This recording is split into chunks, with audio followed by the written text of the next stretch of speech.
10 দফা দাবিকে কেন্দ্র করে সিআইটিইউ ধর্মনগর মহকুমা কমিটির উদ্যোগে জেলাশাসকের নিকট একটি ডেপুটেশন প্রদান করা হয়।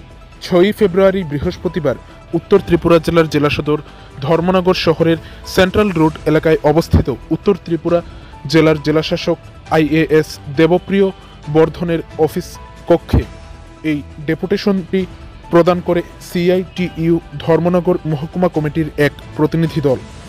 বৃহস্পতিবার সেন্ট্রাল রোড এলাকায় অবস্থিত উত্তর ত্রিপুরা জেলার জেলাশাসকের অফিস প্রাঙ্গণে দুপুর আনুমানিক 2:40 নাগাদ এক সাক্ষাৎকারে এই 10 দফা দাবি সম্পর্কে বিস্তারিতভাবে বলেন কমরেড অমিতাভ দত্ত। 8 জনের এই প্রতিনিধি দলের নেতৃত্ব দেন কমরেড অমিতাভ দত্ত।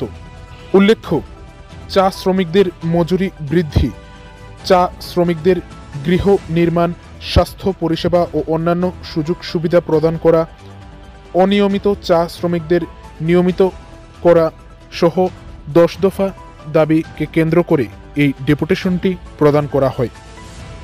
এতে উপস্থিত ছিলেন ধর্মনগরের প্রাক্তন বাম বিধায়ক তথা কমরেড অমিতাভ দত্ত।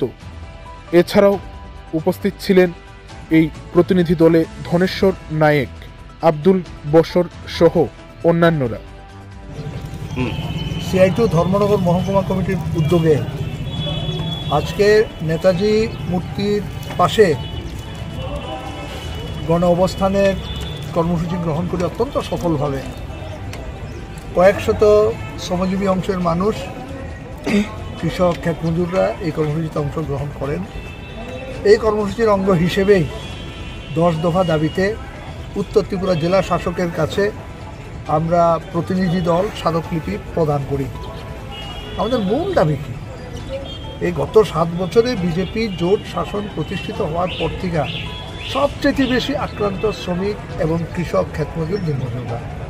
তাদের জীবন জীবিকা আক্রান্ত, তাদের নাগরিক নিরাপত্তা আক্রান্ত, তারা অর্থনৈতিক অবরোধের শিকার। আমরা তার প্রতিকার চাই লড়াইয়ের মধ্য দিয়ে, কোনো ধরনের আপোষ না, লড়াই করে শ্রমিকের অধিকার আদায়ের লক্ষ্যেই 10 দফা দাবির ভিত্তিতে আমাদের এই লড়াই। আমরা কি বলেছি? আমাদের মহকুমার মধ্যে 60টা চা বাগান আছে, কয়েক হাজার চা শ্রমিক, নিয়মিত চা শ্রমিক রয়েছেন। আজকে তারা পেনশনে গেলে পেনশন পাচ্ছেন না, প্রভিডেন্ট ফান্ডের টাকা পাচ্ছেন না। দালালকে 70-80 হাজার টাকা না দিলে তাদের পেনশন, প্রভিডেন্ট ফান্ডের টাকা তারা পান না।